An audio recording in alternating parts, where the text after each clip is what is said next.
The North Sea debate is back. Energy prices are spiking, the Iran conflict has sent oil and gas costs surging. There's a production vessel sailing towards Scottish waters right now, waiting for the green light to drill Rosebank. And the usual suspects are hammering Ed Miliband to abandon his clean energy plans and get drilling. And at the centre of that campaign, reliably, predictably, is GB News. Now, I want to show you a clip from last year. The Great British Energy Act had just received royal assent. A GB News presenter brings on Dr. Rupert Reed from the Climate Majority Project, and what follows is one of the most accidentally honest exchanges I've seen on British television. Not because of anything the presenter said, but because of what the guest said back to him. Let's face it, it's come into law, but there's no evidence whatsoever that it'll do the most important thing that most people care about: bring down our energy bills. Right. So before the guest has even opened his mouth, the framing is locked in. Renewables bad, bills are going up, this is all a disaster. Fairly standard for GB News. But then Daubney says this. Well, basically what this new law is about making it easier for this country to have renewable energy like wind and solar. And wind and solar are now the cheapest forms of energy there is. So it seems to me that in that way, it makes quite clear sense. Are they really the cheapest forms of energy? When you factor in the cost of manufacturing the turbines, the cost of manufacturing the solar panels, if you factor all of that in, is it really cheaper? And if it were, why aren't countries, beg your pardon, such as the United States, who are turbo boosting towards growth, why aren't they using it? The United States, specifically the States, the country that had, at the time this was recorded, just passed the Inflation Reduction Act, the single largest investment in clean energy in American history. Nearly $400 billion directed exactly the technology that Daubney is questioning.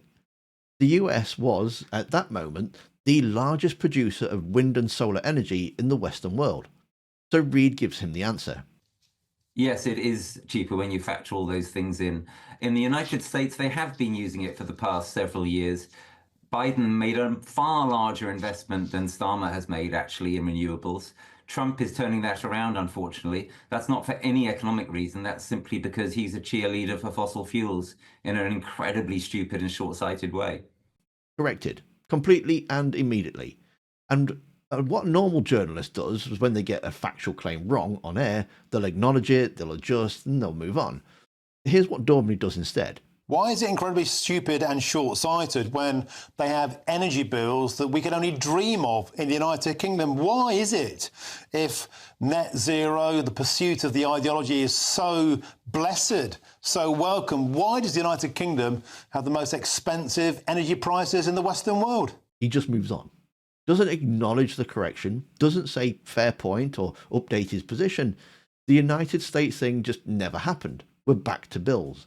And this is the tell, by the way. Not that he made an error. Everyone makes errors. It's that getting corrected doesn't change anything. The argument just continues in the same direction regardless of whether the evidence supports it. And then Reed does something remarkable. He names the reason why. That is a good question. The answer is complicated, but the biggest single part of the answer is that the energy companies are ripping us off. So I suggest that rather than criticize renewable energy, you go to the companies that are ripping off ordinary taxpayers. Well, let's think about that, because Chris O'Shea is the CEO of Centrica, which is the parent company of British Gas, said today net zero will definitely not reduce the price of electricity. Look, Centrica is one of the companies that's ripping you off. Obviously, they're not going to tell you the truth. Just like I'm afraid GB News isn't going to tell you the truth because you're owned by Paul Marshall, who is a fossil fuel magnate. Now, Daubney immediately says, stop playing the man and stop playing the ball. And then, within 45 seconds, he says this. Stop playing the man and play the ball. People care about cheap energy. We were told our bills would be £300 a year, better off, cheaper, by Ed Miliband before the election. They're going up and up and up, and the zealotry is one thing. The reality is the bills aren't getting any cheaper. That's what people truly care about. Zealotry. Your bias is very obvious. You're just playing the tune. Show me the evidence. When will our bills get cheaper? That your boss wants you to play. I come on this channel quite often, and every single time it's the same story.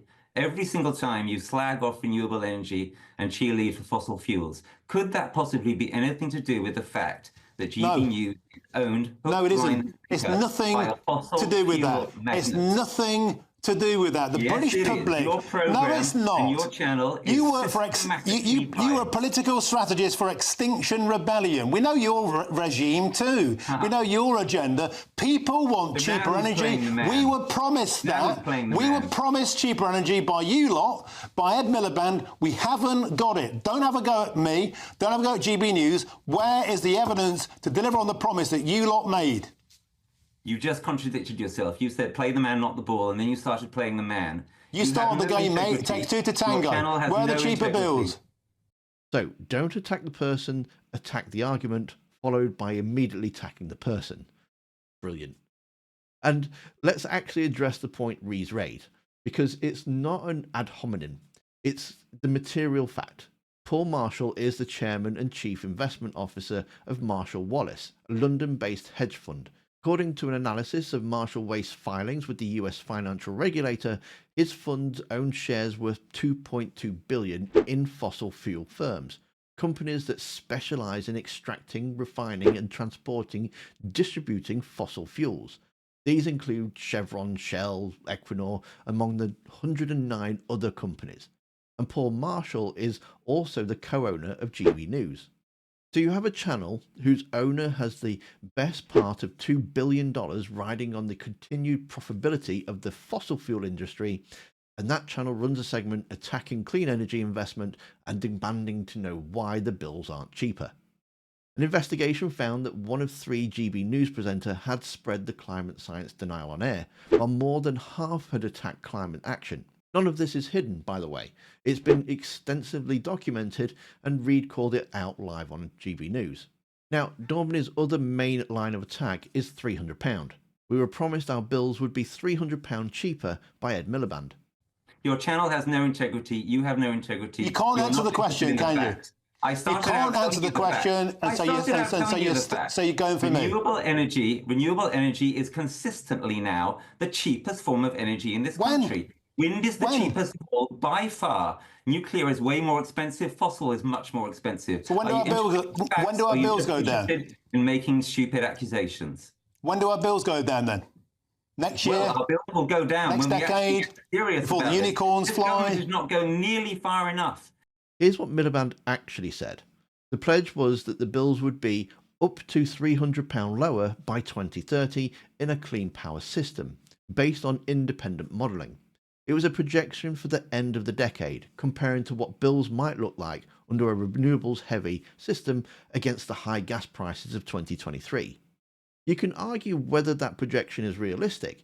It's a legitimate debate, sure, but what it was not was a promise that bills would immediately drop by £300 a year. That's just not what he said. And the thing right now is that the argument for drilling North Sea has been made everywhere. GB News, the Conservatives, the Reform benches. The case is drill more oil and gas, bills come down. Simples. A new analysis from the Oxford University published this month looked at exactly that claim. It found that maximising oil and gas extraction from the North Sea would save households somewhere between £16 and £82 per year, and that's only if the tax revenues were redistributed to offset the bills. Meanwhile, a UK fully powered renewable energy could save households up to £441 a year. The lead researcher described the drill baby drill case as, and I quote, sheer fantasy. So, the channel owned by a man with $1.8 billion in fossil fuel investments is telling you that the renewable energy is the problem and drilling is the answer. A guest points this out live on air. The host calls him playing the man. The science says renewables are 5 times more effective than cutting bills and drilling, and the host moves on without updating his position. Not journalism.